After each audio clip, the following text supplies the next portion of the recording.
Thank you, Madam Speaker. At this time, I am pleased to recognize the ranking member of the House Committee on Rules, a valuable member from the state of Oklahoma, Mr. Cole, for 3 minutes. Gentleman's recognized for 3 minutes. Thank you very much, Madam Speaker. I want to thank my friend for yielding, but most of all, I want to thank you for waiting here hour after hour after hour as our friends who couldn't get their show in order, broke arms, broke knees, did whatever you had to do to bring this to the floor.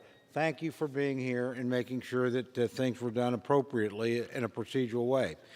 Madam Speaker, we have purportedly a $3 billion package in two different parts in front of us today. We're not going to talk a lot about the first part of the package, the so-called infrastructure package, but I want to talk about it because it didn't come through the Rules Committee, didn't need to, not going to be subject for much debate here, but we ought to talk about it. Now, of the two bills that we're purportedly going to deal with, it's the better of the two, but it's abominable. It's unpaid for. The CBO has told us it's $400 billion, $398 to be precise. The Senate process that produced it did not go through the Committee of Jurisdiction. Worst of all, it's the most egregious surrender of House prerogatives I've seen in my time here. Not come through any committee. We've not anything to do with it. We're just going to simply accept what a few senators negotiated and went through and call it a victory and call it bipartisan. It's nothing of the support. Worse than that is the bill that this rule is to advance. That's the so-called BBB bill. Now, my friends call it the Build Back Better bill. I call it the bad, bad, bad bill. It's been cobbled together in a convoluted process of missed deadlines, broken promises, and legislative sleight of hand. The defects are almost, Madam Speaker, too many to mention. And my friends will say it's paid for. It's not.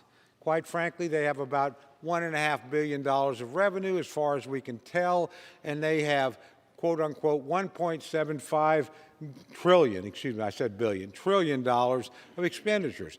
But they intend to make every program here, programs they have for a year or 3 years or 5 years, permanent. So if you add them all together, it's a minimum of $4 trillion with a $1.5 trillion of revenue. So it's an outrageously unbalanced bill. Some of my friends are going to vote for this because it has immigration in it. Really? That immigration, frankly, will not survive the Senate parliamentarian, and everybody on your side knows it. Some of them are going to vote for it because it has state and local tax reform. A nice way of saying, my gosh, tax breaks for millionaires and billionaires in blue states. That, too, by the way, will probably be changed in the United States Senate if you believe Senator Sanders and Senator Warren and look at what they have to say about this thing.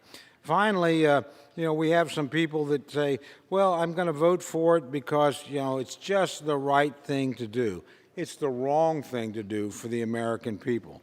The bill will, frankly, I would... Additional 30 seconds. Thank you. Gentleman's recognized.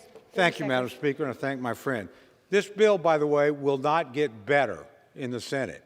When it was sold to your side, you were told we're not going to move ahead until we have an agreement the Senate will accept. The Senate won't accept this bill. We're going to send it over there, and a few senators are going to write it and send it right back. And if you don't like it now, you're going to like it less when it gets here. So we should defeat the rule. We should defeat the infrastructure package. And when it comes, we should defeat the bad, bad, bad bill. And with that, Madam Speaker, I yield back. Members are once again reminded to address their